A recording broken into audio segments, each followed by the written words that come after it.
आज आपल्या वाहिन्यांच्या माध्यमातूनच मला कळतंय की संतोष अण्णा देशमुख यांच्या मारेकऱ्याच्या संदर्भात त्याचं चार्जशीट आज दाखल झालेलं आहे। 180 दिवसाचा अवधी असताना 80 दिवसाच्या आतच हे चार्जशीट दाखल होतंय। आता एवढी घाई कशामुळे झाली मला माहीत नाही।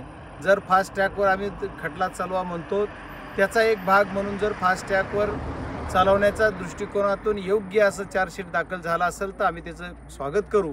पण जर काही त्याचे त्रुटी ठेवून हे चार्जशीट दाखल केला असेल, जाणीवपूर्वक आरोपीला सोडण्यासाठी, आरोपींना सजा होणे किंवा याच्यातून त्यांना मोकाट सुटता यावा असा काही जर एखादा क्ल्यू सोडून पोलिसांनी, CIDनी, SITनी यांनी जर हे चार्जशीट दाखल केलं असलं तर त्याचा आम्ही मान्यता किंवा मान्य करणार नाही। हा लढा आम्ही लढणारच आणि हा चार्जशीट एवढ्या लवकर दाखल करणे म्हणजे आरोपीला सोडणे आहे का आरोपीला लवकर फाशी देणे हे लवकर ज्यावेळेस कळल तोपर्यंत वाट बघणं हे काम आहे। तोपर्यंत आम्ही वाट बघू।